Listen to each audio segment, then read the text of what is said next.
How's it going, guys? We're back. Patterdale Talk Wednesdays. This is actually Part 33. We're getting there. We're getting there. Definitely getting there. I'm here with my friend Kaylin Mason. Of course, you guys know. I pronounced that right? What's that? I pronounced your name right. Correct, right? Yeah. Kaylin? Yeah, you got it. Yep. Kaylin Mason. Yeah, we're gonna do what we always do on Wednesdays and talk about the Patterdale Terrier. Today we're gonna talk about a little bit of everything like we always do, but we're going to talk a little bit more about conditioning. So we'll get into that. You want to say anything about yourself or anything before I get to questioning you? Do you want me to? I mean, Caleb Mace. I'm from Kansas, and yeah.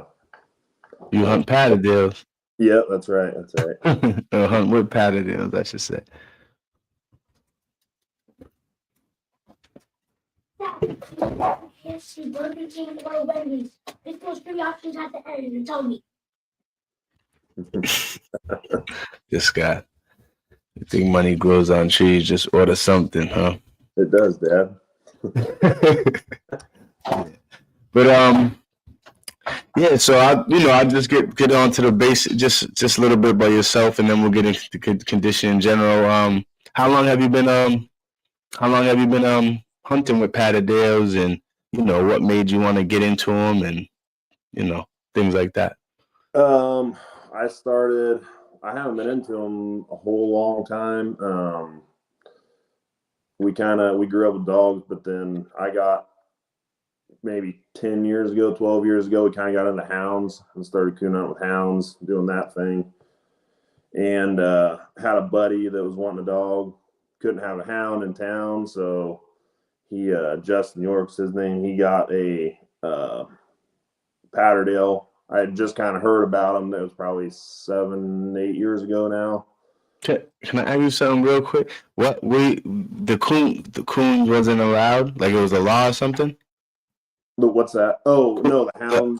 The hounds wasn't allowed, like in the town, or you mean hunt in the town? No, he could have had it. He didn't have the yard space for one, and he wanted to, keep inside and then take hunting. He was going hunting with me a bunch and stuff. So I heard about Patterdales. I'm like, dude, we got to try one of these dogs out. So we got our hands on one, or he got one, and then it kind of got me hooked on it. And long story short, we just I ended up moving, so I had to get rid of my hounds, and but I had two Patterdales then at that point, so I kept them obviously, and then we just kept on hunting them. So that was probably 6 or 7 years ago now, and so. Okay, that's great. What was your first? Where did you get your first Patterdale from? If you don't mind me asking. Actually, it's one I still have now, and it's one I've bred a couple times. And to be honest with you, I don't know. I don't know the guy's name because I got her in eastern Kansas somewhere, and got her. Never got in touch with the guy. Never kept in touch with him or whatever. And because I just was gonna have a Patterdale with the hounds and wasn't really worried about where the rest, the bloodline, whatever. It's just gonna be a little utility dog for taking with the hounds, and she turned out great. And now I wish I knew who that was and where she came from. Yeah, I'd like to get hooked up with another one just like her, but we've had a couple litters, and I've kept a couple pups off of her. So, but that's cool. Just don't know they're good workers, but just don't know where they're from. But hey, I mean, it happens. That's how it goes. Yeah, you know what I mean. It's all good. No, I mean, I didn't get papers with her. None of mine are papered. They're all so. But they work, so that's the main. You know what I mean. The main thing, they're working. So pleasure hunters, hobby hunters. So we don't. I mean, the papers aren't a big deal to us for that stuff. So kind of wish I had them just so I could, trace everything back someday. But it is what it is. Yeah. That's how it goes. I think we all been there. I mean, even if it wasn't, even when it wasn't necessarily with a Patterdale, I'm pretty sure we most of us been there when it, you know what I mean, dealing with dogs or some type of dog. You know what I mean? But Yep. it happens. It happens. It happens. Yep. What's the Now, how much do you say do you hunt? I mean, you know, we was talking a little bit earlier. You said do you hunt more in the winter or like all year with the Patterdales or just in the winter? Or? We primarily hunt in the winter. We hunt a little bit different. I know right or wrong or what people think, but we hunt a lot of barns and old farmsteads and stuff. So we do a little more of that style of hunting. I mean, we freak kind of like a barn busting type of thing. Yeah. So we do quite a bit of that. And we free cast some here and there, but yeah, we run into more game. I mean, hunting old houses and stuff like that. So it makes sense. And you said now do you do and I know I asked you this, but you know I'm gonna have to ask you again just because we're here. Then and what as far as like the size of your Patterdales, what size do you use? What size of your Patterdales as far as barn hunting and stuff? Because you know that's something that comes up. I think she weighs like 18. My older female's 18 pounds, and then the other one's probably right there too, 16, 17. Definitely makes sense for something like dog. I mean, makes sense for dogs if you're using them for barn hunt. Definitely need something a little bigger. And I had a male he was like 22 pounds. I mean, he was on the bigger side. So now, is there groundhogs where you're at? No, we don't have any groundhogs. I mean, not very many. So, and that's one thing that, huh? Go ahead. Oh, I was just to say we've never been on one. Here. So, yeah, you know, I just asked because that's one thing that always comes up as far as the size of a Patterdale and what could get into holes and stuff like that. And one thing that always, huh? Oh, I was gonna say if we were doing that, you know, I know a smaller Patterdale is favored for groundhogs, but yeah, But I mean, again, that's what I was about to say. Again, it comes down to it always comes down for what you're hunting at the end of the day. You know what I mean? If you're in an area where there's no groundhogs, then yeah, you probably don't need a 10-pound, 11-pound dog that could get in the groundhog holes because there's no groundhogs. Right. If you're somewhere where you're at where there's pretty much what coons, foxes, and badger. Yep, that's obviously you probably run into possums, but we know those ain't really no fight. No, we run into possums, and then I mean, we're not obviously gunning toward possums, and then skunks. I mean, which obviously again not looking for them, but you bump one every so often. Yeah, but it makes sense if you're somewhere where there's no groundhog holes, then I would need a bigger dog if I'm bottom busting. You know what I mean? So that makes perfect sense. Are they brown, black, smooth coat? Are we freezing up a little here?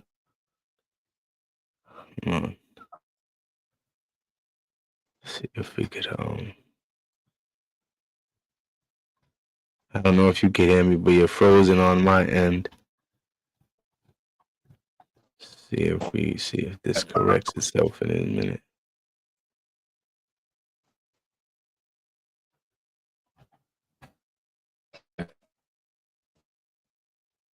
It's trying to do something.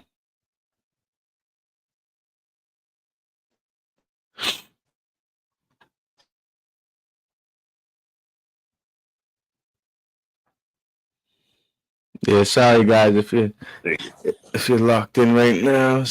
You know, sometimes the connections get a little messed up, but he seems to be back. Wi-Fi. Yeah, that's how it goes. It's all good. I was asking you, are they black, brown, rough coat, smooth? So I've had both. My two that I got two females right now. They're both red, which is mother-daughter. So they're both red. I've had black. I had one black female, and then the other one was kind of a broken coated black and red. So, do you have a favorite coat or a favorite color, or it's just as long as they work? I no, I mean I like the slick coats. Obviously, I don't like the Harrier dogs necessarily, but I like the slick coats. But as far as color, I don't care too much. The guys that we hunt with, a lot of the people that we hunt with, anyways, have the black dog. Typical black. So it was kind of nice when we kind of first started. There wasn't too many red dogs, so I kind of like something different. But now we're getting to have more and more red dogs. So yeah, there's definitely a lot. There's definitely a good amount of red dogs now, from what I see. Because it still seems like there's more black ones though. oh yeah, primarily that's what you're gonna see. Yeah. Now, as far as I said we're gonna get into conditioning tonight, and again, those here with us, like, comment, subscribe, tell a friend and tell a friend, please hit that button. Leave a comment if you got any questions, things like that. But conditioning, I say, what's your favorite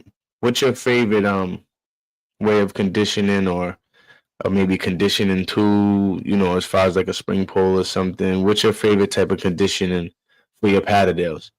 I mean, we mix it up. We try to do a little bit of we'll hit the spring pull. I do the weight pull thing with pit bulls too. So I actually started. That's what got me into the weight pull thing. Was I started with the Patterdales, trying to mess with that a little bit, and they like hunting more than they like that. So we kind of quit weight pulling. But I still will go out, and I mean, they're trained to do it, so we'll still go drag chain for like some resistance. A little bit of resistance training and trying to build a little power and stuff, because I think a lot of people do the endurance only thing, and I think it helps. When they're in a hole or they're in a tight spot, they gotta have some power too. The stronger they are, but you got to have a little bit of balance. You can't do all power. You can't have a over muscled up dog, because they're gonna get gassed pretty quick. So we try to do a good balance of both. Yeah, it's kind of like the weightlifting thing. Like, too big, no agility. Right. No agility, and get a lot tired than someone who's kind of like, cut up and slim and in shape as far as stamina too. Right. Look at it like UFC fighters, or boxers. Like, they're not overly muscle bound dudes. They got to be able to. They got power, but they got to be able to go, rounds. So yeah, and some of them are doing foot kicks and back kicks and whatever you want to call it. Right. Yeah, we try to do a little bit of everything, a little bit of endurance, and yeah. As far as endurance, do you just let them run? Do you do the treadmill, the slap mill, or?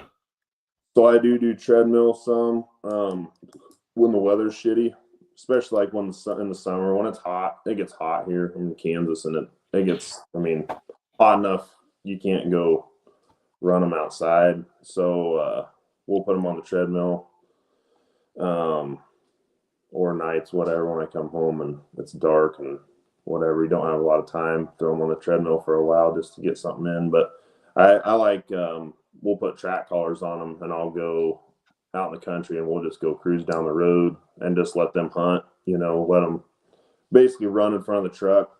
We'll go somewhere where there's no creeks, there's no trees. It's all, wide open, nothing. We're not necessarily trying to run into any game. We're just trying to run down the road, get some exercise, get some cardio in. So. Now, what's your so as far as like, I'm saying that there's badger up there, but you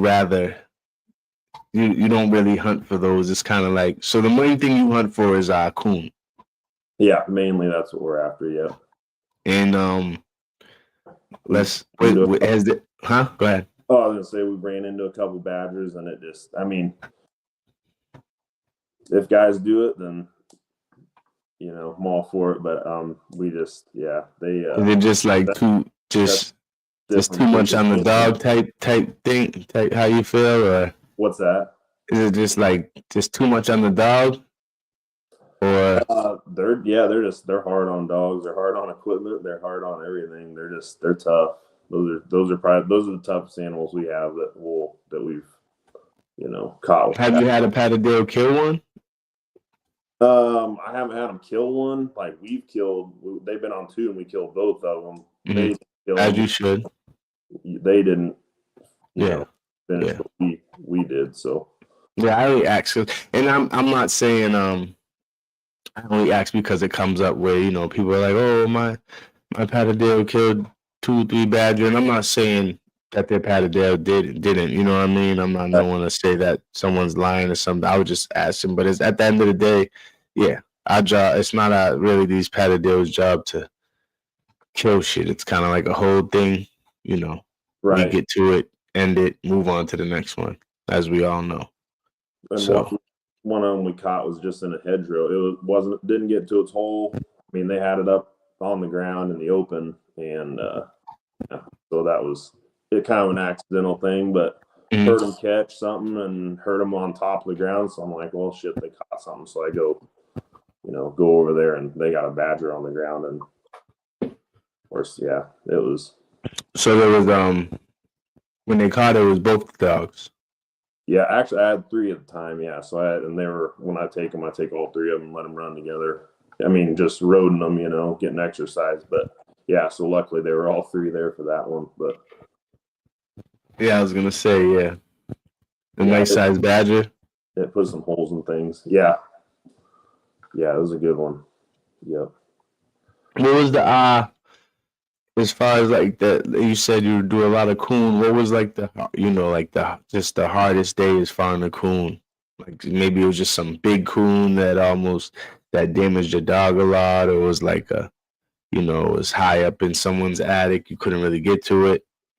Like the hardest one to get to. Yeah, just like the hardest day. You know what I mean? As far as. I mean. The hardest as far like so, a couple of the days that we went and hunted, which we'd have multiple dogs, we'd end up with 12 or 15 dogs, not all obviously running at the same time, but a bunch of us would get together and we'd go hunt houses and stuff, and we'd kill, like we caught I think 35 coons in a day in houses and stuff, and those are, that's all dog caught. Like we didn't, we're not calling any, we're not shooting any. We turn a couple dogs loose, which I know most Patterdale guys are like turn, one dog at a time, but we'll turn a couple loose and we'll let them go. It might be a little different for the barn bust, and I know it's definitely one dog at a time when it comes to the earthwork, just because of what could go down in the hole. But it might be a little different for the barn bust than just like kind of like the ratting thing. You know what I mean? People always rat, and people rat in big groups, and there's so many rats, and there's not really like, I know as far as when they go in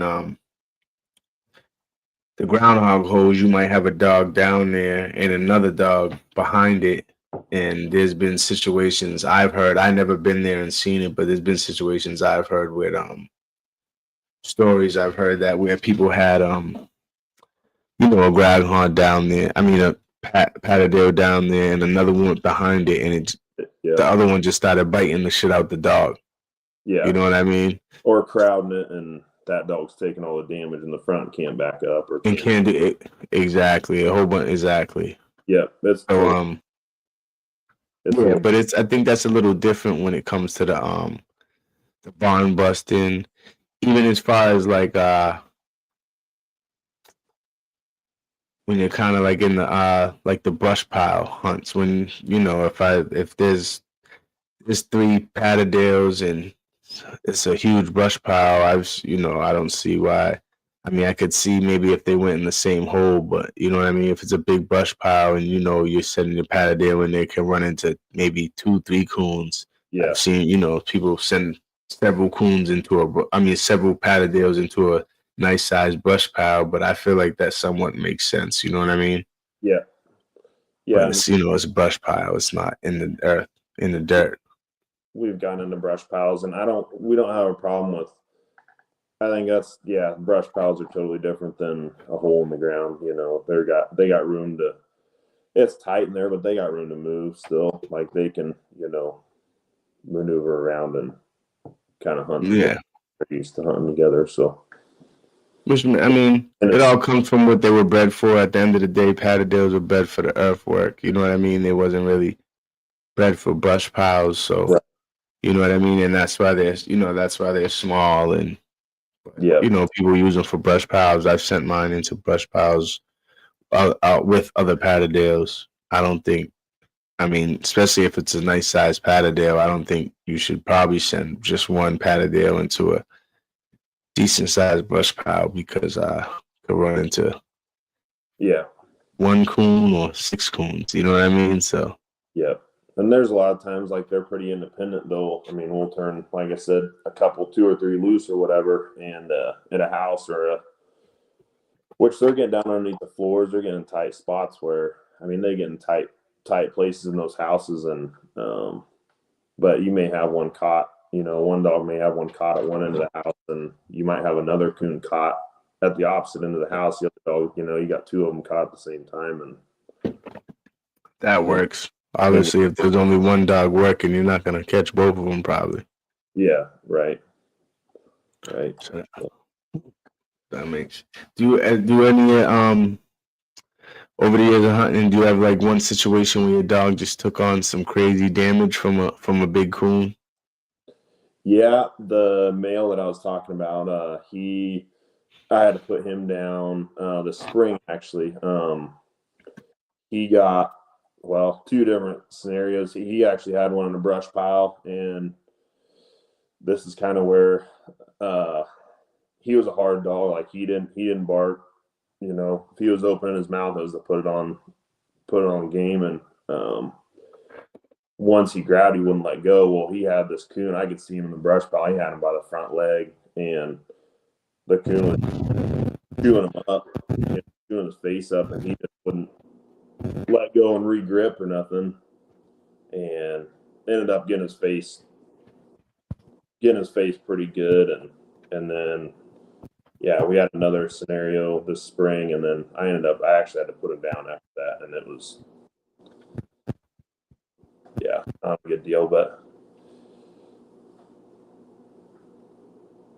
that was it always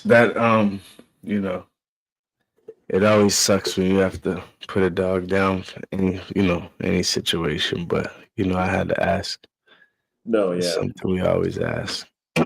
I wanted something, and some of the guys we hunt with have got super super hard dogs like that, and they put on if that's what you want, if that's what you hunt with, which I think hunting in holes or hunting in the ground all the time, like I could see where that would be more of a benefit, but like kind of what we're doing, and we hunt a lot. Like we hunt, I want to be able to go hunt every weekend if I want to, or every 2 weeks or whatever. If I took him out, it was like, we'd go hunt one day or a weekend or whatever, and then he was done for a month healing, and my females, I can throw a little more what I'd say like a rough mixer, they're not gonna let something get away on them, but they're gonna, they know when to kind of back up if they're gonna a little smarter. a little bit smarter. They're not quite as hard, and that's, hard or dumb. I don't know which way you want to look at. Like I kind of looked at him like he was dumb, but he was definitely a harder dog. But he put on a show. He's fun to watch, but it just it didn't last long for me. I only had him for three years, I think. So just not style for as much as we hunt. It wasn't my style of dog. So there's a lot of people who like that style, but when you have a hard dog like that, it's definitely higher chances to lose it because it just goes in with no plan or no, you know what I mean? Just no self-preservation. Yeah, exactly. Just just goes in there and whatever happens, happens. No, maybe not. I mean, some would say kind of like maybe no real technique. Just just grab and shake, and as soon as they got fur in their mouth, they bite down. They don't let go, and that's where they're staying until you get there. No matter what's happening to them. I mean, and sometimes that's not a good thing. Sometimes you ever have a smarter dog that might just go for the face or might just go for the neck. You know what I mean? Quicker. Right. Kind of pick and choose their shots a little bit. I mean, I get I don't want to. You guys talked about it. I won't go back into that, but you guys talked about like bay dogs. But I don't have a use for a bay dog, but a rough. I mean, I call it a rough mixer, like where they're going to kind of pick and choose their shots. But once they get in there where they want to be, they'll stay there. Once they get a hold of them where they want them, they're going to stay there. So it's just a little more brains maybe. Yeah, I mean that's kind of that's kind of what it is. Like they're hard and you respect that, but them being so hard, they just they don't. There's no real technique. There's no real thought. It's just I'm gonna go in, grab, and not realizing I'm leaving my whole face open or something like that. You know what I mean? Exactly. Hey, you gotta love them though. Oh yeah, they have their place. I'm not ragging on any style of dog. Like they all have their place for different things. It's just kind of what your hunting style is. And if I had room if I could have 12 Patterdales, then I'd probably be a little more of a fan of, a dog, a little harder dog. Because if I hunted them and I could put them up for a month to heal, but I had, several other dogs I could take out, that'd be a little different. But I just don't, I got enough dogs the way it is and don't got room for more. So yeah, that's one thing I've noticed too in this game is and I'll get me a couple more soon. But you definitely if you want to hunt a lot with Patterdales, you're gonna most likely need. Not most likely, but you're definitely gonna need more than one because if you have a good hunting day with one, it's probably gonna be up for the next 2 weeks for a month. So if that's your only dog, you won't be hunting for another 2 weeks for a month. So right. If you're someone where we both know people where it's like, oh, they could go out Tuesday and with 2 dogs, and both those dogs have good days, but even when they have good days, most of the time they're gonna be put up for a little while. You know what I mean? Yeah. But they could just, they just go in the kennel and grab another 2. Right. Exactly. Keep it going. But so if I had more to hunt, then I probably would be a little more into the harder dogs because. And that makes sense too, because now that you said it, I think that the people that I do know that love harder dogs. Now that I think about it, they all have like 3 or 4 more Patterdales, or you know what I mean? Yeah. And we all like the harder dogs for certain reasons too. But again, like you said, if you just got 1 or 2, you might miss a good couple months of hunting because your dog's got to be put up. Right, or you're going with your buddies and not taking your own dogs because they're banged up. Yeah, you'll be going with exactly. You're going and not taking any of your own dogs. So, which hey, it's still a good day out with the buddies if that does happen. But you always want to have your own dog to hunt at the end of the day. Yeah. At least I would assume. But and you said you do the weight pulling with the pit bulls. Yeah. And you also so you also said that you did do a little bit of weight pulling with the Patterdales, and as far as training, you still do a little weight pulling with the Patterdales. Just for kind of the conditioning side of things. Yeah, we started out doing it because we were just hunting during the winter, and the dogs would kind of put up a little more during the summer, and I kind of wanted something to do with them in the summer when it was hot. So we kind of started messing with the weight pull thing, and did that for a couple of years with them, and they were okay at it, but they just didn't like it like they like hunting. And so the more I got into it, then kind of got into the weight pull bred pit bulls too. And once I got a couple of those, then it kind of was game over for the the Patterdale weight pulling. So we kind of stick to hunting with them and the weight pulling with the pit bulls. So yeah. Now, as far as conditioning, you say you do a little bit of weight pulling with the Patterdales.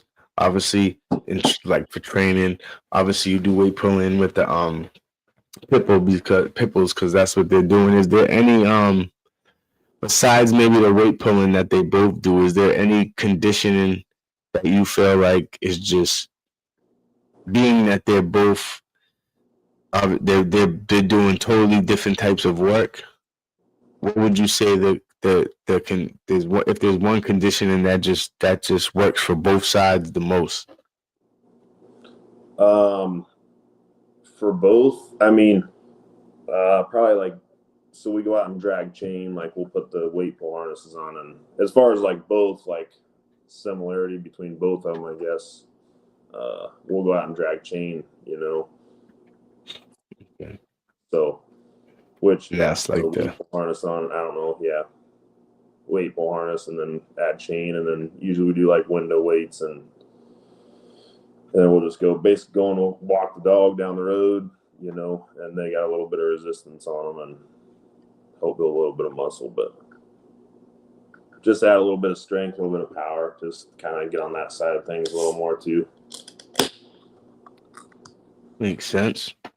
Now, I don't know if I haven't seen him say anything. I don't know if Jamie Parker's up in here, but one thing we always ask is what would you rather have more of in your dog? Is it as far as like nose or mouth? Do you like a dog with more nose or more mouth? I've heard that go back and forth on here a lot. Yeah. So we always I always bring it up and, you know, see what the higher opinion is, you know, on that Wednesday. But what's your opinion? For our style of hunting, I'd have to say nose, because like a lot of others said, like, you know, I got nose, you're not gonna find any game to put your mouth on it. So, but I mean, they're both important though. I mean, you can't, at the same time, if you got a dog that's got good nose that can locate one, but they're not going to go, you know, even engage it at all, then you're still not going to catch that. You know, possibly not going to catch that game because they're not going to hold it for you. So it's kind of, I mean, I'd rather give and take, and then go from there. I guess I'd rather have nose than mouth if I had to pick one, but having nose and no mouth is kind of, that's not much fun either. So yeah, and that was yeah, that's kind of that, you know, that's kind of the thing that goes back and forth where it's like, yeah, you could have a for instance, someone like you said you rather nose, but you know, there's people saying, yeah, if there's no mouth though, if there's, you know, if you don't have a good mouth, then like you just said, you could find everything in the world where you can't hold it. Right. And we'll kind of, I mean, not typically, but we'll run into that every so often where we're hunting, you know, an old house, say, or something, and they'll be underneath of a floor in a small little spot under a floor or something, and we'll hear them locate and we'll hear them engage, but then, you know, we'll start pulling up some floorboards to get to them and get a hold down to them. And if it's, you know, if a dog can't hold that coon there, you start tearing up boards and start getting a hold to them. And by the time you get there, that coon, they let that coon go, and it's over at the opposite end of the house, and the dogs are all gone. And you know what I mean? Same way as I suppose with in a hole in the ground, you know, if you got one located and they got one engaged, and you dig down to it however many feet, and you get about there and they don't hang on to it or don't keep it there and it moves on you, you're digging another hole however far away down to them, you know, which I don't know if that's worse or if not finding game is worse. That would be pretty frustrating to me, but yeah, like I always say, you know, the best thing is probably 50-50. yeah, absolutely. You know what I mean? That would be the ideal, but I'd rather have, yeah, exactly. Yeah, I'd rather have a happy medium, good mixture. Sure. That would be ideal is 50-50, but yeah. Eddie Hernandez, 7686. Their job is to keep it there, not kill it. Very true. Yeah. Yes, their job is to hold it. You dig to the game, end it, move on to the next one. Right. Oh, here goes Jamie Park. We just brought up the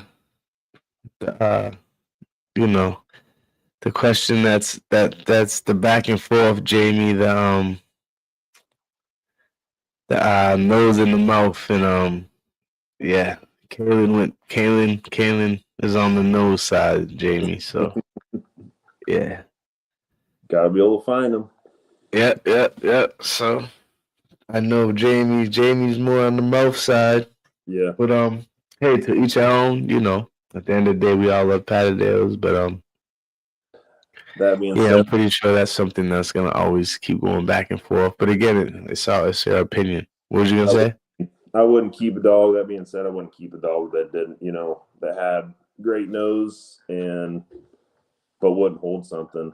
I'm not gonna, you know, that dog's not gonna stay with me either. So Agree. And killing it is just a plus. At the end of the day, their job is to keep the game there. When I say keep the game there, stay close to the game, but it won't turn around on them. Yeah, and that's something. You know, that's something that, you know, if you read a little bit on the Patterdale, you'll see, and pretty much, you know, everyone in here pretty much knows that, and we went over that before. But that's all facts, Eddie. You know, that's all facts, and you never know, there might be someone in here who's just learning, and that's what this is for. So, right. Yeah. And I think definitely, huh? I think as long as you can dig down, you know, as long as you can get to your dog or go to your dog and they locate and they keep whatever game, however they keep the game there, you know, whether that's grab and hold or whether that's, you know, keeping it engaged just enough that it's not going to run away on them. Like if that's, you know, your style too, like if that works, then not, you know, that's fine. Everybody hunts what they want to hunt, and you do what works for you. Nobody's going to hunt something that doesn't work for them. So, yeah. Facts. Now, as far as conditioning, is there and even for your pit bulls, because obviously it's a lot of work on them. Is there like a different type of way you feed them when they're in like heavy training? Is there like, do you feed them more, or do you feed them raw? Do you feed them kibble? Do you know? We do kibble. It just I would love to do raw. I think raw is better, probably. I shouldn't say that. I think that it would be better. It's just a convenience thing. Yeah. Doing kibble, you know, like most people. I don't usually fluctuate their food too much. As far as like the weight pull thing, like we got to work them. We got to have them at a certain weight. You know, you want to hit a certain weight going into a weight pull, but so I think you condition a dog to the weight you want them to, you know. I heard a guy say once, how do you say that? Like, God dang it, I don't shape the spoon or something like that. So he doesn't feed less to try to get a dog down to a lighter weight. He's going to condition, you know, keep feeding the same and condition more to get them down to a lighter weight. And I'm the same way with my Patterdales. Like I mean, I feed pretty much the same. Obviously, we're feeding a little more during the winter when it gets cold here, and we're hunting harder too. We're gonna feed more, but we don't feed a whole lot, more or less. I try to just kind of condition them to where I want them, and obviously want them at a good weight too. It's kind of the same way. I try to get them conditioned down to, get them ran down to a good in shape weight to hunt. So it's going to make it easier on them. And my thought with conditioning is the better shape you have them in, the easier it's going to be on them. No matter what you're doing, no matter what you're hunting with them or in a hole or whatever. I agree. On them to handle game, and not even killing game, but just, being able to, basically the game's getting gassed before they are, I want my dog to be able to outlast any coon in a hole. So. I agree. That's one thing I definitely work on a lot with my dogs is stamina. Yeah. So you basically feed them the same, and if anything, you'll feed them the same, but if anything, you'll just work them a little bit more, or train them a little bit more, work them a little bit more, condition them a little bit more, I should say, to keep them at the right weight and keep them. Yeah. But Yeah, it's just kind of I mean, that's about right. I mean, you could always take food away from your dog and make them lose weight, but they're also losing muscle and things like that when you do stuff like that. So you're gonna start taking away from. I mean, yeah, if a dog's way overweight, yeah, maybe take a little bit, but like, if they're fairly fit year round, like you don't necessarily need to take food away from them. Just start conditioning a little more. It's just the calories in, calories out kind of thing, Mm-hmm. If they're not coming down to where you want them, then run them a little bit more, I guess. Also, I mean, respectfully, for some, it's also a time thing too.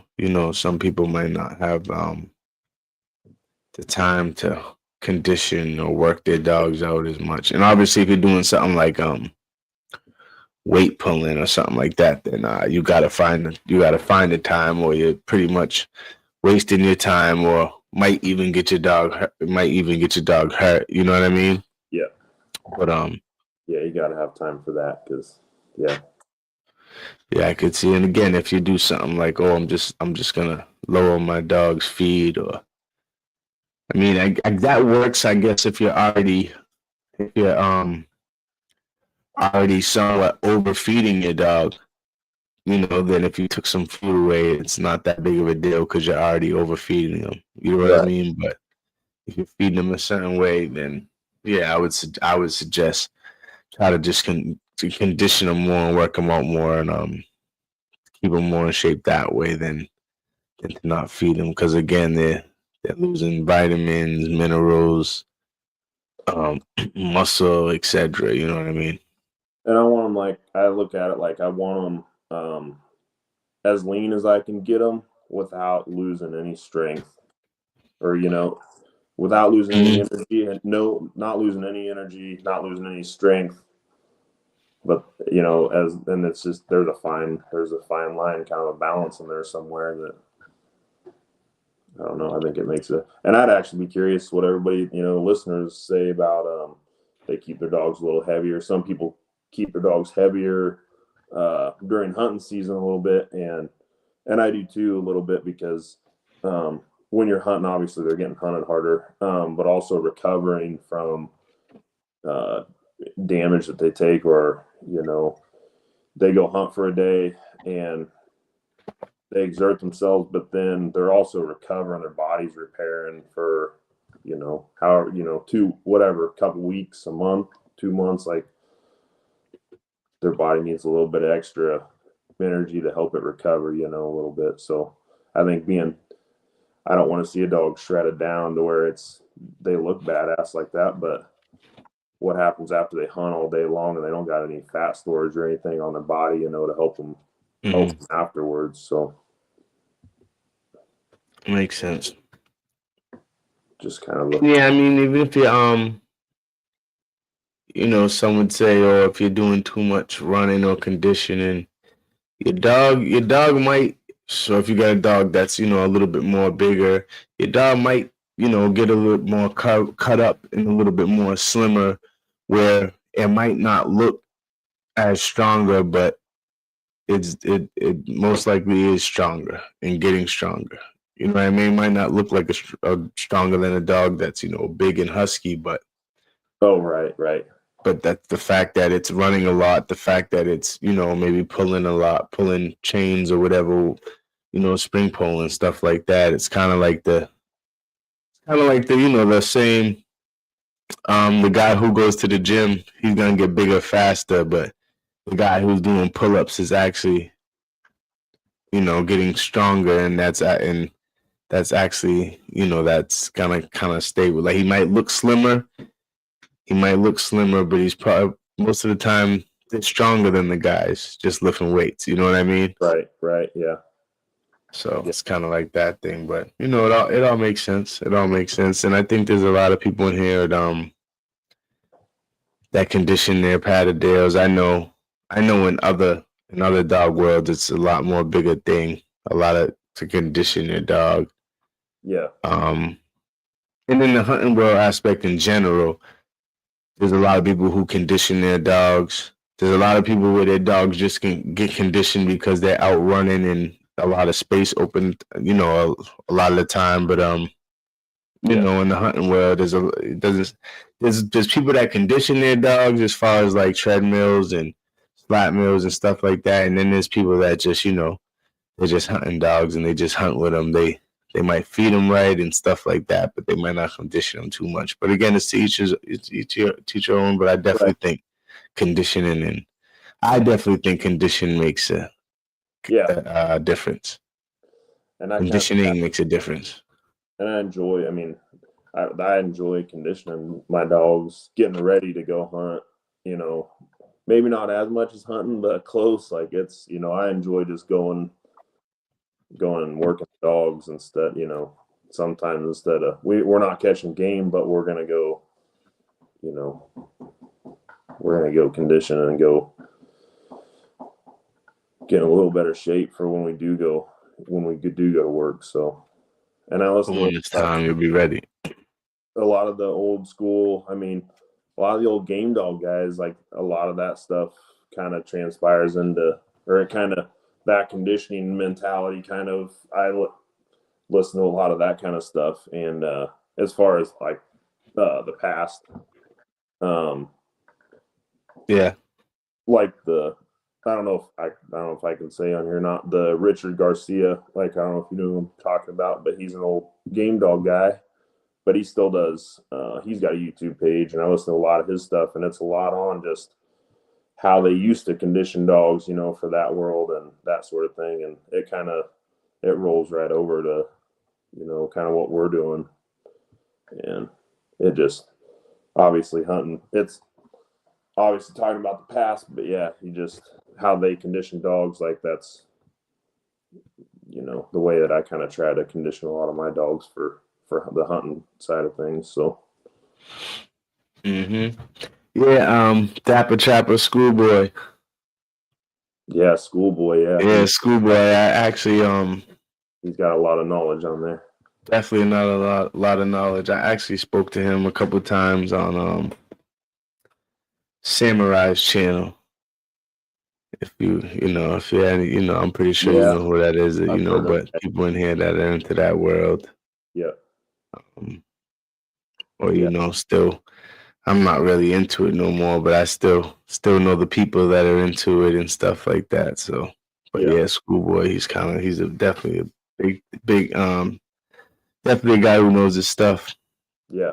He knows how to, definitely talking about conditioning, that guy knows how to condition a dog. So I just try to kind of take some of the stuff that he says, you know, some of his knowledge and put it to work for my hunting dogs. I mean, so. Yep.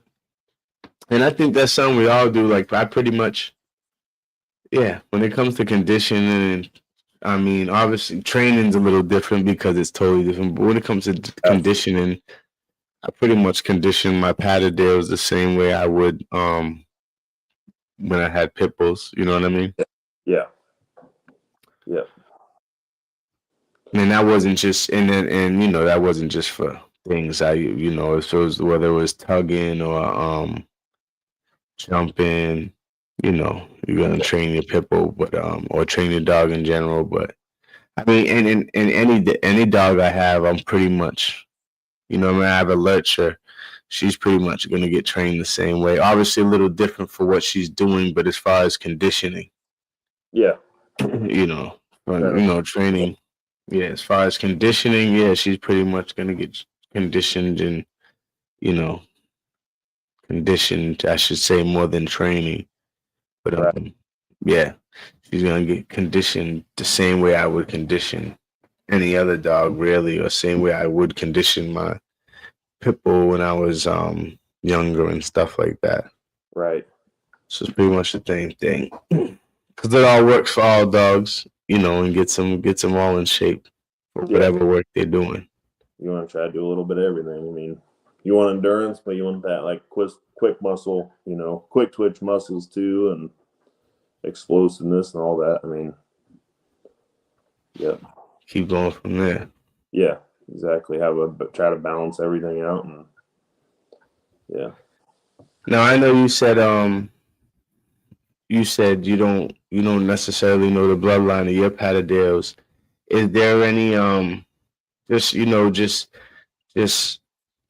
doing your homework, and I'm pretty sure you have done like all of us, you just stay up one night and do some homework on a Patterdale, look up bloodlines, look up breeders, etc. Is there any I wouldn't say if you had a favorite bloodline, but is there any bloodline where you see the dogs and stuff like that where it kind of catches your eye as far as in the Patterdale, and obviously in the Patterdale world? I've never owned one. I kind of like the Robert Booth dogs. A couple of guys we hunt with have got Booth dog or Booth bred dogs anyways, so I kind of like, I like how they work, but not owning any. I mean, never have owned any, so I can't really say I don't know. It would be There's like the galled blood. Is that right? So what is it? Galled. It's like, I think it's GHOULD. Is that right? I've never heard of it. But again, I'm still learning, just like a lot of us in here. Yeah. But the GOG, no, I don't. At least I don't think. I would have to honestly check my notes, because I keep notes from, things like that. Which something like that I'm gonna write down, and you know what I mean. Yeah. But yeah, I'm not sure if I had heard of that. Yeah. Yeah, it's hard to say. I haven't had any, top one any of the. I'd like to try some Booth dogs eventually, but yeah, I've heard good things about the God dang it, now I can't think of his name.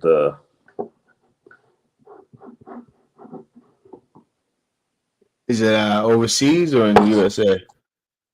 No, it's in the USA. God dang it. I just drew a blank. Anyways, it'll come to me, but USA? Mason? Mason, that's who I was gonna say, Mason. I'll say he might be the I got my girl Sin I got from Mason. Yeah. And about those dogs, so yeah, right now, from what I see, a lot of his dogs are 10 to 12 pounds and things like that. But again, if where I'm at, there's groundhogs, and that's what she does. Yeah. She goes, there's holes. Again, I always use my my cousin and his dog, for example, where his dogs are bigger than mine, and not much bigger, but probably probably about 5 to 6 pounds. Yeah. And there's holes that his dog can't get into that she slides right into. So Right. she's kind of like we went over this before on talking on here, is kind of like the ideal weight for certain type of game, and the ideal weight for groundhog, and it was kind of like what the estimate was, or we came up to here, and was kind of like 10 to 12 pounds. Yeah. You know what I mean? Yeah. And she's basically that. Last time I weighed her, she was about 10, but that was, that was probably about 8 months ago now. But she probably gained, gained a little, but yeah, for the most part. Let me give him a second to come back. Again, if you're tuned in, appreciate it. Like, comment, subscribe, tell a friend to tell a friend. Hit that notification button so when I'm going when we're going live here on Live Your Life Dogs YouTube channel. And every Wednesday we talk about Patterdales and Patterdale Talk, the dog we love. And Fridays I get on here and we talk about just any type of dogs in general. But yeah, that was kind of like what we ended up coming up with as far as the estimate on here was like 10 to 12 pounds, and yeah, there's holes that she slides right into that he can't necessarily get into because it's a little bigger. But again, it works for the groundhogs, and that's what she's good for. But yeah, Mason has some good dogs for sure. Do you change the subject, but when you're free casting, I'd be curious to know too, the listeners, but like when you guys are free casting dogs, do you run GPS collars on your dog too, or just I know they run the locate collars on them in the ground, but like my dogs, if we're free casting, I run GPS, but if we're free casting, my dogs may end up 300 or 400 yards away from me, and that's where I go find them. And then obviously you guys have talked about, like, they'll lose signal when they go in a hole. They lose signal. Mm-hmm. Pretty much can go from there. And luckily we haven't been in on we don't have any, well, yet we've been in a couple, but any deep digs that we've had to do. So it's not too bad just with the GPS collars. But I just wondered if everybody just used, because I'd lose my dogs if I didn't have a GPS collar. If I just ran the peeps. So the peeps. If I just ran peeps, I'd lose them. So your dogs,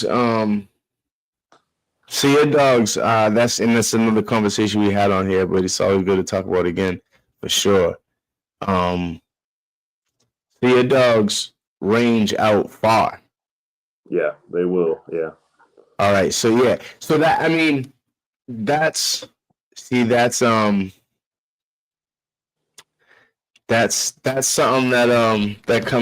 has come up in for instance, again, I'm gonna use, just because I know he won't mind, you know what I mean? I'm gonna use my cousin's dog for example. His dog will range out to the point where it's like, damn, like he'll go like we could be on a farm and he'll go like to the end of the farm that way, and then like 8 minutes later come from all the way from the other end of the farm behind us. Yeah. And we didn't see him come around. It's just like he just went, you know what I mean? Went all the way around quickly or whatever. Where my dog kind of does more like a check-in thing. So it's kind of like, so his dog is kind of like, if it goes out, it's like, damn, his dog could be anywhere. Where my dog, she's kind of like a 30-yard, 40, 50-yard dog, where she's kind of gonna go maybe 30 yards, 40 yards, 50 yards, and then she'll kind of like come back. Yeah, and kind of do like a check-in thing. Right. You know what I mean? So, but yeah, so I seen it happen, and it's funny. So I've never used one, and I do plan on getting one just because, you know, who knows, one day she might just say, fuck it, I feel like ranging out. You know what I mean? Win some field or something that's half a mile, you know, however far away. And yeah, and I've had her in fields where it's like I've had her off free ranging in fields where it's like she could end up on the whole other side of the farm that's damn near a mile away. You know what I mean? Some of the ones I've been on, cut up kennels and they're that big. You know what I mean? Yeah. But in the first time I did it, I was obviously like, well, let's see, you know, actually the first time I let her off, I was actually with Marshall in like a smaller forest. And he had his lurcher Sam, and it was kind of like we had to kind of like just fought, like Sam would let us know where she's at, but that day I realized that she won't really go too far without coming back and making sure I'm like closer, letting me know that I don't know if she's checking. I think she's really checking on me. Come see if you're coming or not, kind of thing. To see if I'm coming or not, or see if I'm whatever the case might be, to see if I'm okay with, I don't know. You know what I mean? It seems like I call it, you know, it's kind of like a more, not I call it, but it's like, even when I went and got her and I was talking to Mason, I was out there talking with him for, you know, a couple hours because out there, you know, I was out there for like the day and I came back that night or whatever. But he was saying kind of like, you know, he likes dogs that they don't range too long. They'll kind of like kind of check in. Yeah. But it's definitely a check-in thing, but it's kind of like you said, it's kind of it kind of looks like she's trying to see if I'm close to her, if I'm still, or where I'm at. Because sometimes we're free ranging, I'm just walking, she'll run off into all type of brush. There could be whatever in there, down there, whatever. There's like a whole friggin' stream that runs down on a steep thing, and she could just go all the way down and run all the way up. So, and that's just one of the places, you know what I mean? And obviously she's 10 pounds, so she disappears. It's not like it's hard for her to disappear. You know what I mean? Yeah. So they're small enough. It doesn't. Yeah. So it's definitely like, I've never put one on her, but yeah, blink of an eye and they're out of sight. So it just kind of yeah. And I do plan on doing it just cause, but I've never put one on her, but I've, like my cousin, he does put one on his dog just because he knows his dog will range out so far, but I never had a situation with her yet where she ranged out far. Now I had a situation with her where it was like, okay, it's been about 3 minutes. She didn't come back, check in. 4 minutes, 5 minutes. She didn't come back, check in.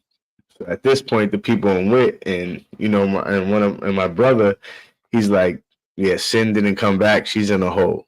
She comes back. If she didn't come back in this long, either a coyote got her or she's in a hole.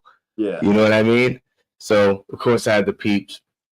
You know, luckily she wasn't too far away. She ended up, we was like, you know, here there was probably like a brush pile, probably like 20 yards away. She wasn't in the brush pile. She ended up being under the brush pile in like a groundhog hole. So the peeps picked up on it. We had to, you know, move a whole bunch of stuff and get to her. But if she was a little further out, you know, where the peeps were, I wouldn't have knew what hole she was in. Yeah, right. I would kind of just had to walk around with the peeps and try to figure out, at least with the GPS tracker, it will show like their very last location. So you could go there and turn on the peeps, and then the peeps should pick up the rest, or, you know, look up for a hole. But so that's why I do, but and that's what we were on the GPS because it just, I mean, if you're gonna go dig into them, like that could be a, you know, can be a disaster because you're digging just hoping that you come down on them in the right spot. But yeah, but at least you can. Well, I mean, you gotta put the lose signal. Well, he still had the peeps on because once they go in the ground, the GPS shuts off. But it's gonna show you that last area, so that's when you hit that area with the peeps, right? And hope that the peeps pick it up. But that was actually another reason why I got my Lurcher.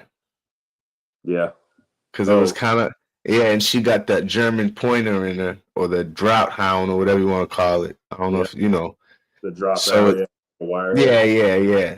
I don't think it's the same as a German pointer, but you know, they look the same.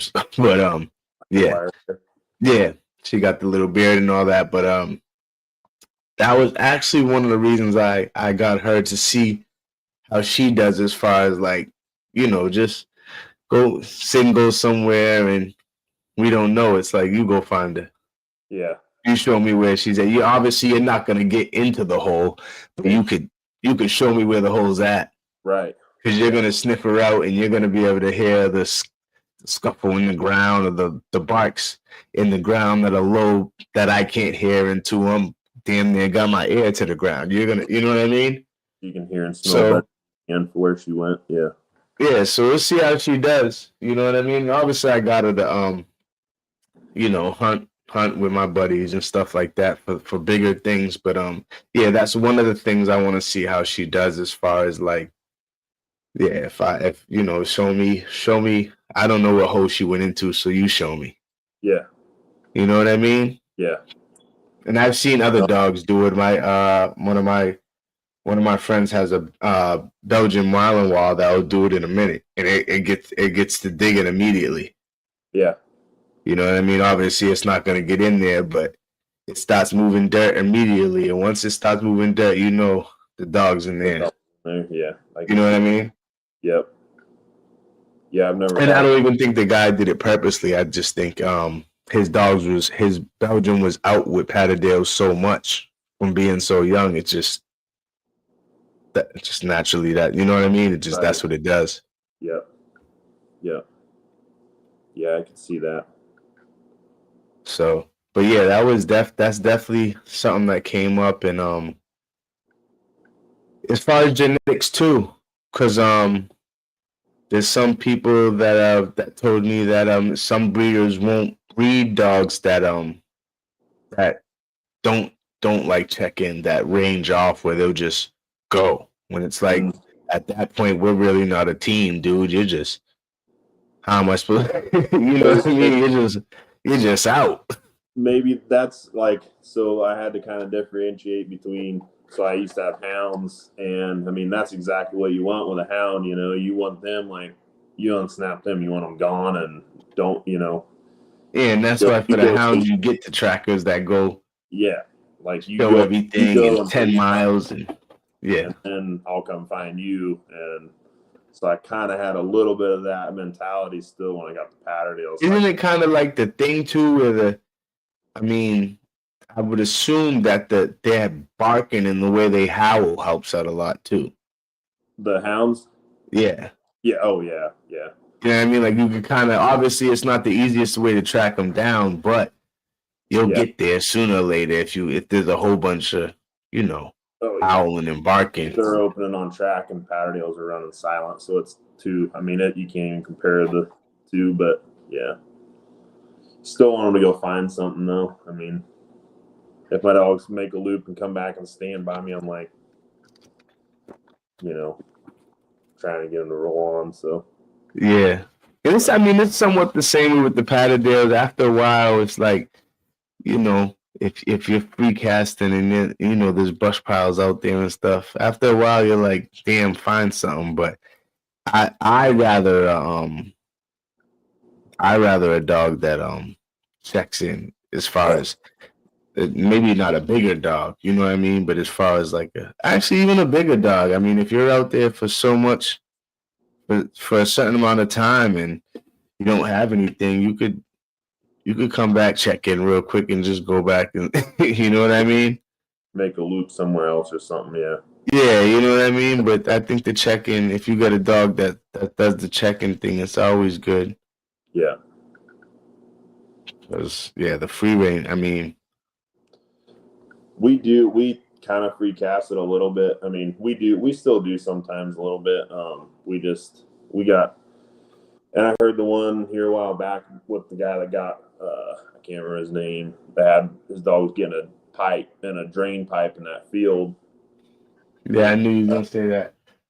Yeah, that just, I had a dog get in a hole, probably 3 years ago, and which was just in a hole in the bank. Ground was frozen, which we were hunting there in the winter, which was frozen ass ground, rock hard, and it was underneath of a tree and the tree roots, and I couldn't get her out for like 12 hours, and which I know guys dig dogs out for that long, but I think what happened was we killed the coon. I think she killed the coon, and then she was on the other side of the coon in the hole because there's no more fighting going on. When I'd holler at her, she'd bark, and I think she had killed the coon, and it was a small enough hole she couldn't get back on the other side of it to come out of the hole, and we ended up having to dig her out. And then it was like a 12-hour deal where I don't know, it just kind of burnt me out. I didn't get her out till the middle of the night, and I know that's part of hunting Patterdales, but like we don't have that happen when we're hunting houses. Like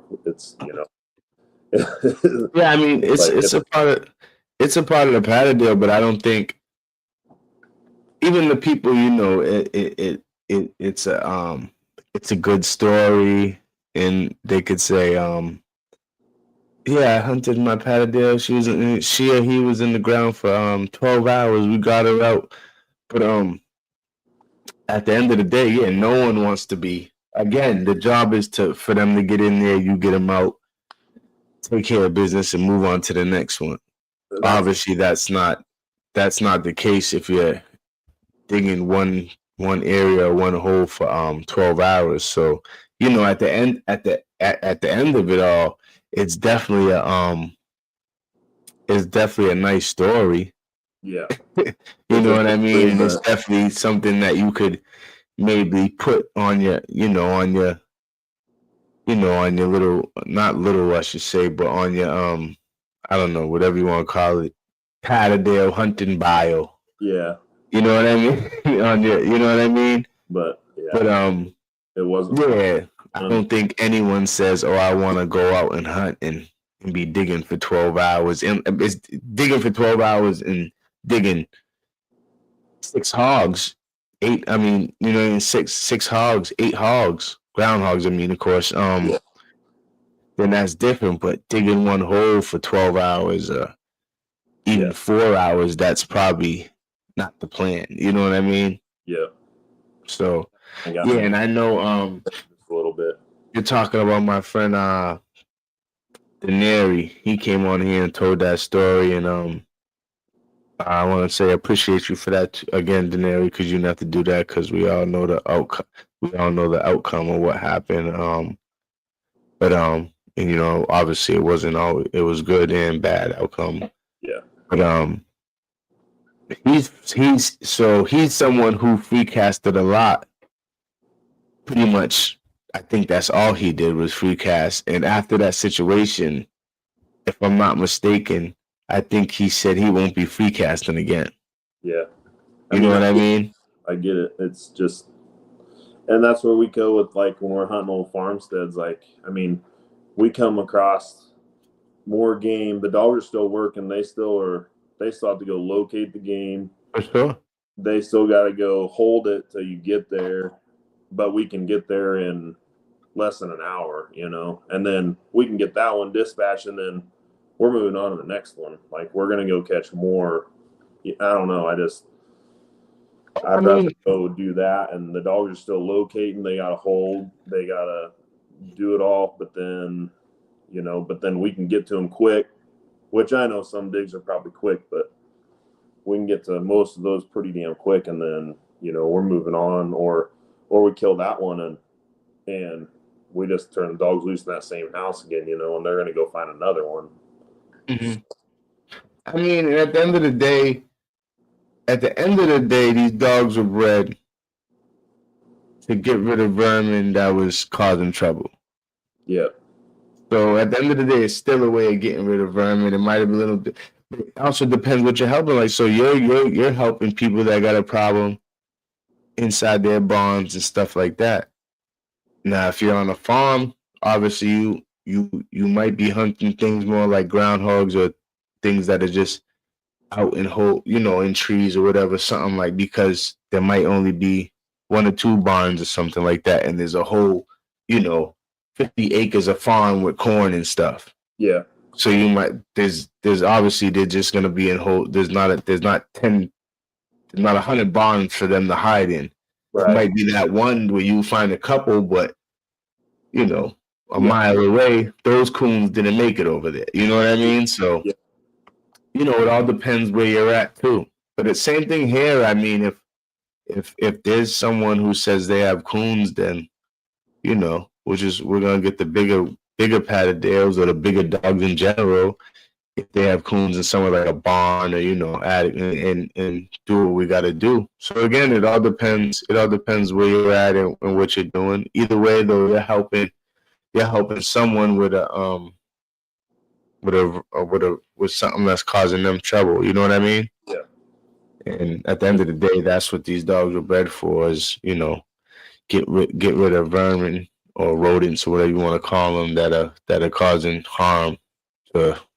So I mean, obviously, which probably original was farms, but then they realized, okay, coons and other animals are gonna go in our barns, so we'll let the dogs loose in there too. You know what I mean? Yeah. And a lot of people do ratting now. Obviously, there's a lot of people that don't consider that real work. There's a lot of people that do consider it work.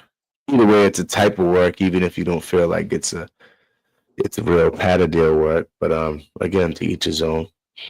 We haven't done any of the rat, which we don't really. I mean, that's I think more of a city thing where you see those guys going through the whatever dumpsters and down the sidewalks and stuff, which is crazy to me. But catching all those rats, but we'll run into like pack rats every so often, and we'll kind of dabble with that a little bit, but it's kind of more of a, if we're not finding anything else or something, we'll mess around with something like that. But we're not like out to mess with the pack rats. And I don't.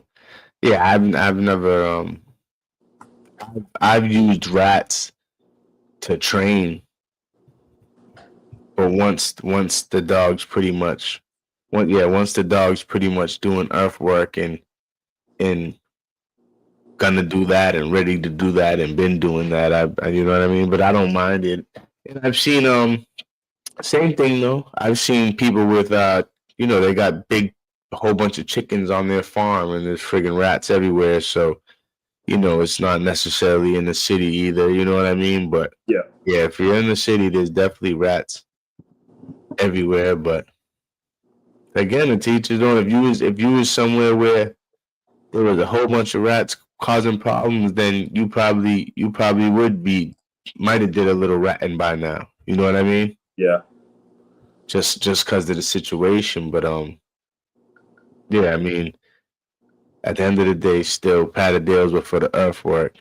Yeah, I kind of like something that's gonna put give them a little bit of a. And that's what they have the rat terrier for, right? For the rat. Yeah. But as we know, any terrier, and that's why we love terriers, because any terrier would try to do any job that you put them up to. Yeah.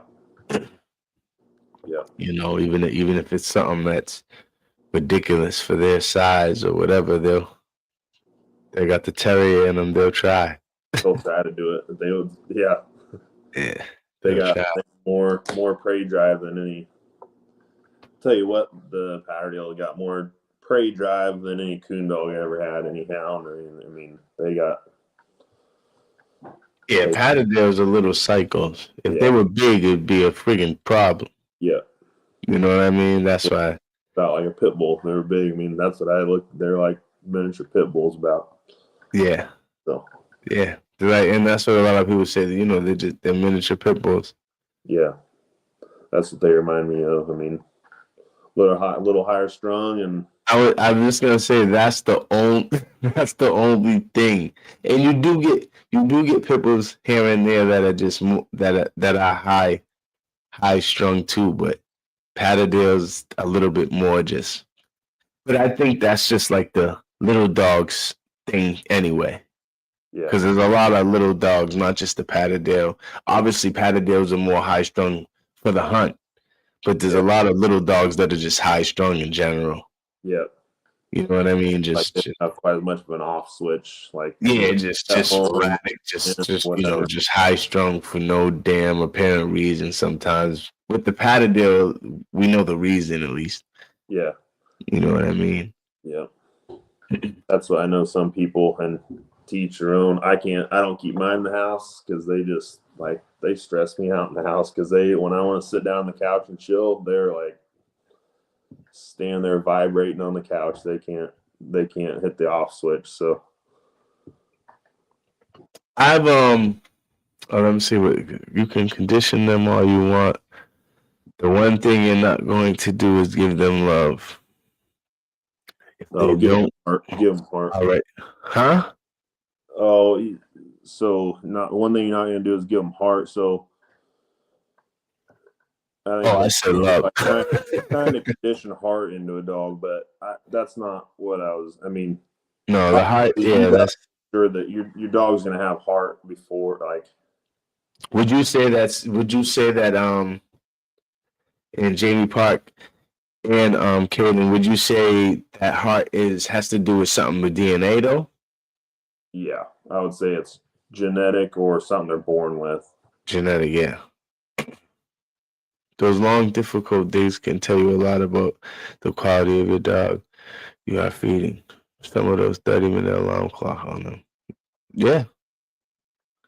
That's true too. If you got a dog that, will stay in something for a long time, yeah. I think it's a little bit of all of it. I think it's the dog. I think it's the heart. I think it could be the conditioning. Yeah.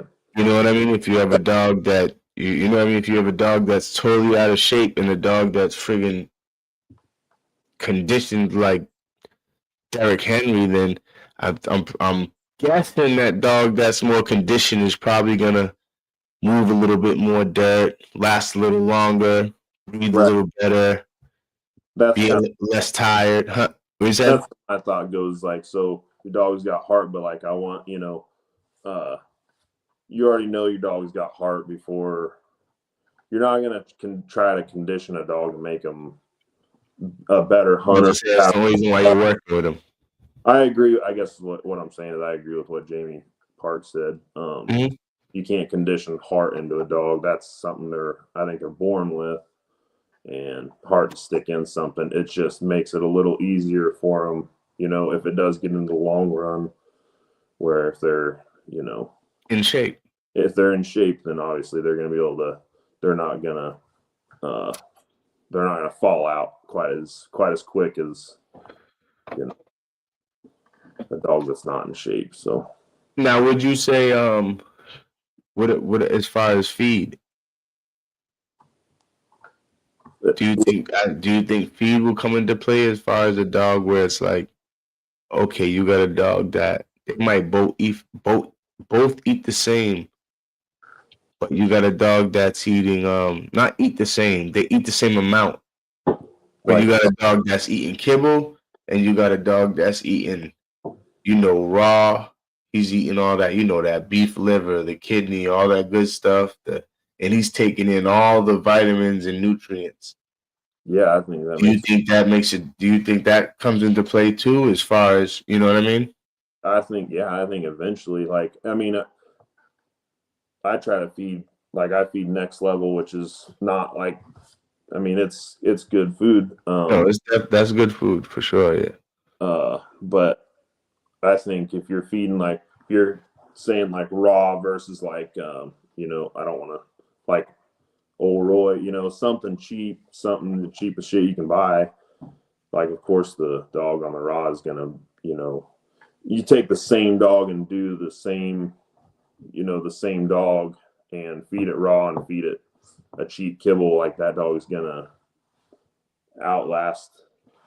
Dog when you're feeding it raw is gonna outlast itself when it's on some cheap ass kibble. I think that's my opinion in the long run. Yeah, I agree too. If you and I think it was showing a lot of things. I think if you take two dogs and say they could be two dogs, same type, same breed, both weigh 60 pounds or whatever, and then you take one and you keep it on kibble, and you take the other and you feed it raw, and you do the same exact condition to both. I think and the skin coat with the strength, with everything, you'll see a difference between the dog that's been eating raw, and the dog that's been eating kibble. And I think that definitely comes into play with as far as just strength and health and stamina and stuff. Because your dog's who's eating raw is getting all the good stuff, and his body's taking in all those nutrients. Where the kibble is, a lot of it's just fuller. Yeah. Make them look big, but it's not really doing shit. But so I would say even in the ground, I think that comes into play. I think all that comes into play. You know what I mean? And that's just my opinion. I'm not down in anyone who feeds kibble, because I feed kibble. Yeah, I feed kibble too. Yeah, not to my Patterdale, just because she's small enough and she's one dog where I could feed her raw. It's not like she's eating a whole bunch. Right. Where my pit bull, he eats both. Yeah. He's not getting, he eats a lot more. He's not getting, you know what I mean? He's not getting a lot raw. My nurture, she's eating all raw right now, but she's also a 6-month-old puppy, but she eats them up. She eats a damn enough. You know what I mean? When she's older, it'll probably be half and half, to be honest. What does she weigh? Huh? What does she weigh? I'm gonna be honest with you, man. I never even weighed her. I've never even weighed her, but she's tall as shit. If I had to guess, I would say maybe like 40 pounds. Yeah. But it's all like, it's all height and not all height. Like she's nice and fit. I feed her well and stuff, but she's also half greyhound, so she's not gonna get too thick anyway. Right. Yeah. But she's growing up right now. She's definitely tall as shit. Yeah. What's Jamie Park say? Yes, sir, you're absolutely right. I've never seen anybody condition their dogs on Old Roy. Yeah. Yeah, I don't know if I should say that on here or not. I don't know if I can. I don't want to trash any dog food companies or nothing, but yeah. I don't even know what Old Roy is. It's like just something. I get it the way he said it, but and obviously it could be something that they don't even have. I could just be late or just don't know what it is. It might be something that they don't even have over where I'm at. I'm actually about to check it out. I'm about to check it out. See what it looks like. See if I've seen it before. And it's like, you go by. Yeah. You go by the 40-pound bag for $30. Yeah. Hey. And I mean, if somebody feeds it and it works for the dogs, I guess that, do your thing.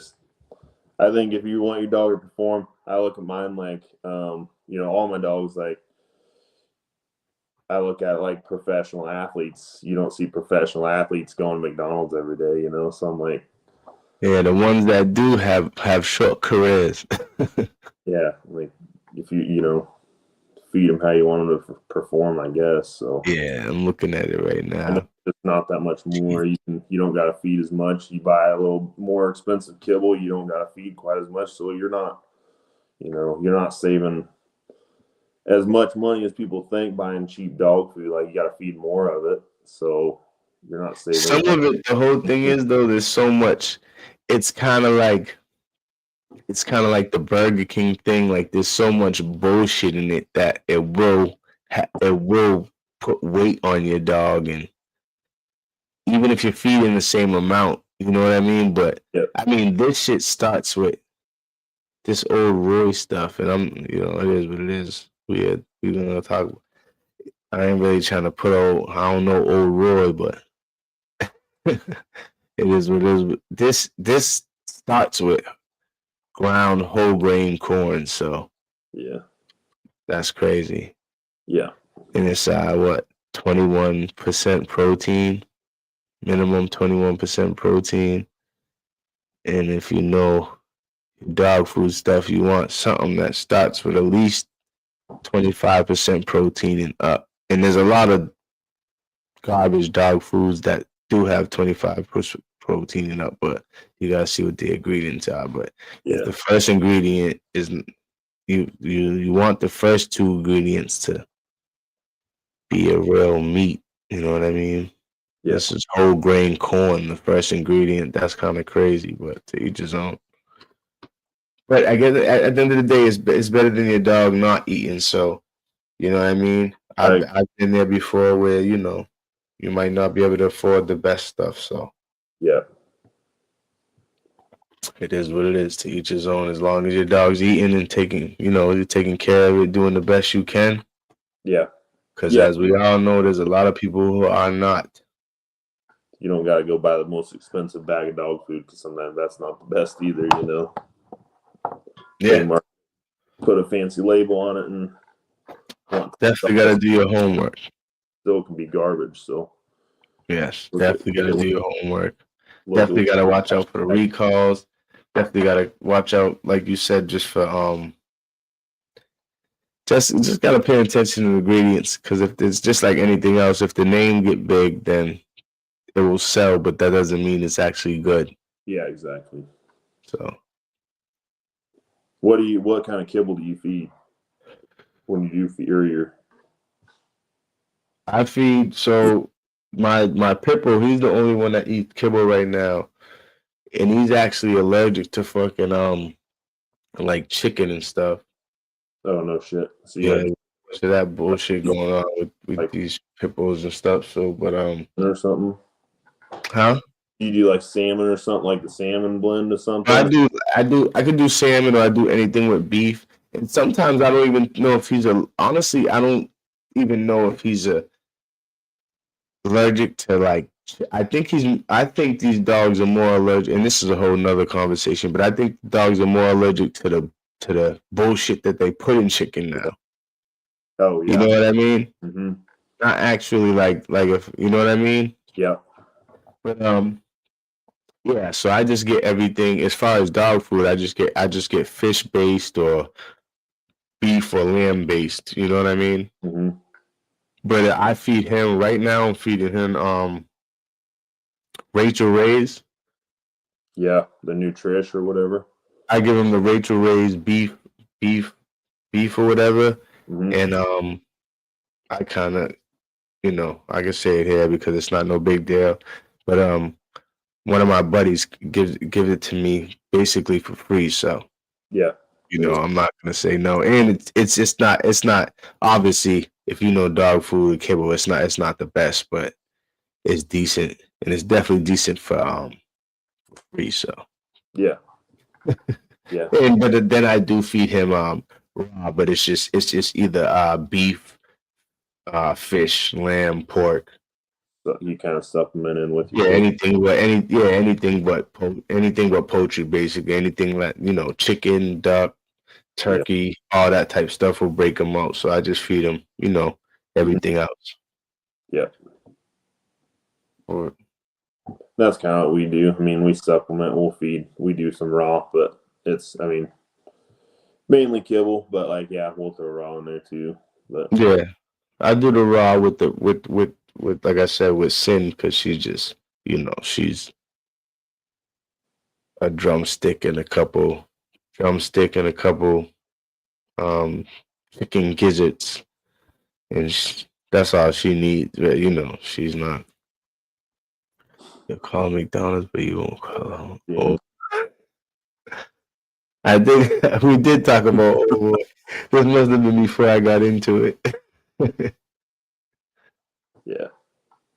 Yeah, so you're absolutely right. There's also some more expensive dog foods are straight garbage. Yeah. I mean, that's how it is. That's how it is. It's just like cars or anything else. If the name gets big, it will sell, and They package and advertise it. I mean, some of the top advertised. Once again, I'm not gonna like name anybody, but like some of the top advertised dog food companies, like Pedigree. For like Pedigree probably sells more than any damn dog food in the world. the best dog food there is, and it's like you look on the bag and it's garbage. So yeah, Pedigree definitely is one of the dog foods where it's like, even if you're like a kid when you get into dogs early, like me, when you get your first dogs, you're 16 or whatever, and all you see on TV is Pedigree commercials. yeah. So where you go get? Just go buy your dog hot dogs and feed his cat for that matter. Yeah. You don't know no better, you just every commercial is Pedigree, so you go and get some Pedigree. Hold on, I guess. Keep my phone charging. But yeah. I think now as far as we kind of got went down the rabbit hole. So we kind of went down the rabbit hole there. Yeah, it's all good. It had, like I said, at the end of the day, it's still something that has to do with Patterdale, so we're all good. I think as far as as far as like, if a dog's down in the hole and it's barking, then it could breathe. Yeah. Now I think conditioning. I think the biggest part conditioning plays, my opinion, when it comes to Patterdales is the breathing when they're in the ground. Yeah. Like, I guess that comes down to stamina too. But I feel like from what I've seen dogs where it seems like when they come out the ground, they're breathing a lot more crazier than another dog. Yeah. And they could be the same age, maybe a pound or two in difference, or the same weight. But I've seen dogs come out the ground where it's like this dog wasn't even down there for that long, and obviously it could have been what it dealt with down there. That makes a difference. You know what I mean? Right. But I feel like I've seen dogs where it's coming out. It came out, was down there maybe a half an hour, and it's huffing and puffing, and like it was down there for 3 hours. And I've seen dogs down there for two hours, and they get out and they're just a light breeze. Yeah. You know what I mean? So I would my off rip, you're gonna think that one dog is probably in better shape, in better health. I would think so. I mean, yeah, you don't know what they went through down there, but yeah, I would think like make it easier on their better shape.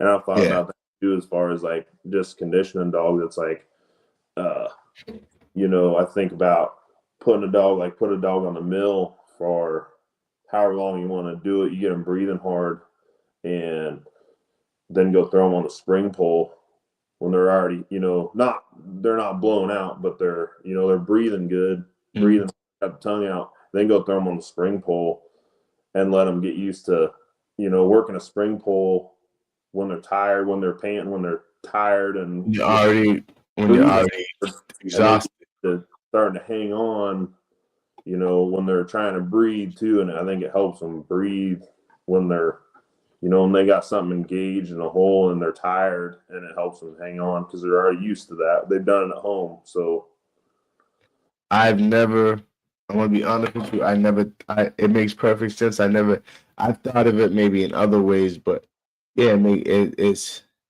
kind of like it's just a sport thing. You know what I mean? It's kind of like those coaches who will make their team run 10 laps just to start the practice. So everything you do after that is you got to push yourself mentally now. Right. You know what I mean? But it's also you're also building your body to breathe better, and you know what I mean. And like you said, it's a little different for the dogs, obviously. But I like that theory. I like that theory because the dog's already tired, so now it's got to hold on to something and figure out how to breathe correctly while it's holding on to something. And if it practices it, I mean, anything you practice, dog or animal, you're gonna get better at it. Yeah, and the more they do it, the more it's just then it's like it gets to be like natural to them. They're not like they're not trying to figure out how to hold and breathe. Yeah, they already know how to do it. Yeah, because they did it. They didn't. I mean, you've been practicing. You've been training. Then you push them to that at home. Or, I mean, if you can, like a lot of guys aren't into the conditioning that much of it, but like if you push them to that much at home over and over, then when they're in a hole, like obviously it's different when you're hunting, but like when they're in a hole, with something, it's as far as like grabbing and hanging on when you've already been digging, moving in the hole, trying to get it caught, whatever, and or when they're down there for a couple hours, however long, like, I don't know. I would just think they'd be able to hang on, Now, do you use the slap mill and the treadmill, or? I have a treadmill and a carpet mill is what I use. So, which I typically do the treadmill with the Patterdales, but the carpet mill is more. I kind of use that for my weight pull dogs, but makes perfect sense. Just kind of trying to put, I'm not necessarily trying to like build. It's a depending on the carpet mill you have, it's a lot more harder for a Patterdale to use a carpet mill. Yeah. Like I made a carpet mill before. My pitbull that I had at the time would move it, no problem. She would move it, but I don't see my Patterdale moving it. Yeah. No, it's a grain carpet mill. It probably moves a little smoother than mine. I made mine. Don't get me wrong, it worked. Yeah. But yeah, I made mine, so yours probably might have been a little smoother. But even so, I've seen super hard to turn. I mean, it's actually a rubber belt. It's carpet mill, but it's not a rubber. It's not carpet. It's a rubber belt. But it's the brand is speaking their own. They got a website, but it's Grand Carpet Mill is what they're called. But yeah. I would like to see that actually. I don't know if someone actually has a video of it in there or has their dog doing it, but I would like to see maybe a Patterdale and a carpet mill. But I could also assume that there's not a lot of footage of it because I don't see too many Patterdales moving carpet mills. Yeah. You know what I mean? They're a lot more push, a lot more. You know what I mean? I put them on a treadmill and I just incline. I have it.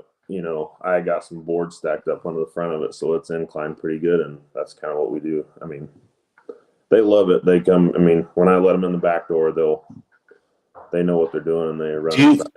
Do you think that incline makes the treadmill a little easier as far as because I've seen even treadmills that was a little. Once they get rolling, they're going, but starting them was a little hard for Patterdale.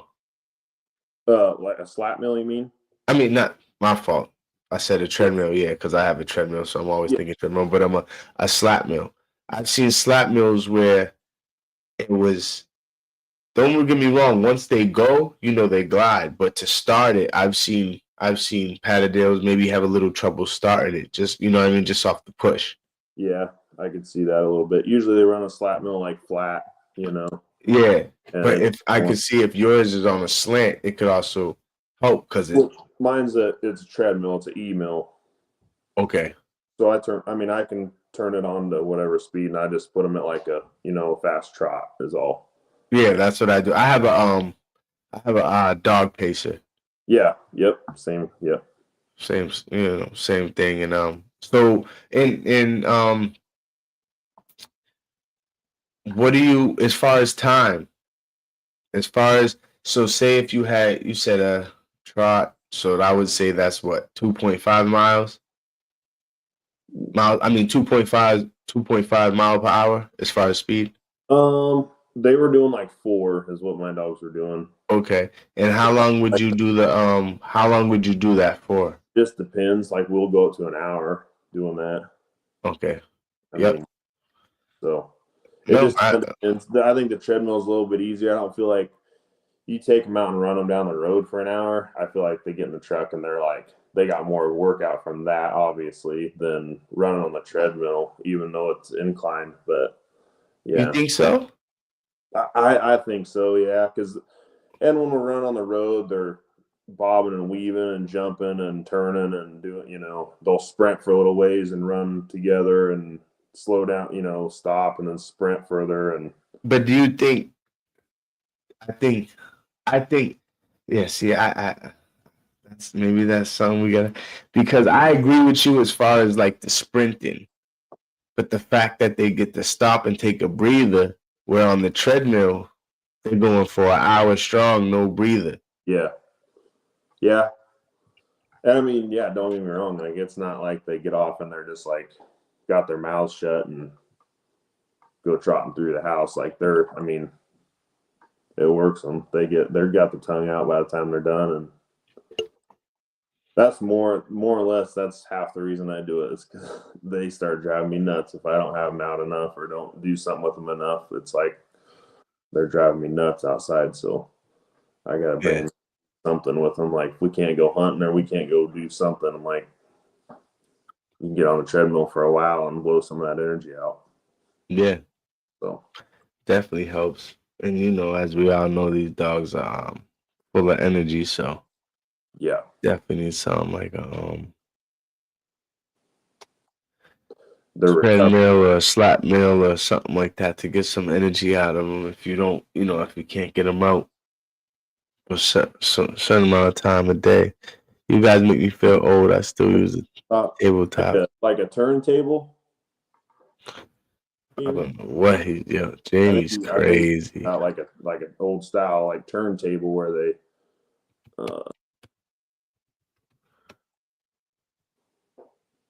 it's like big round.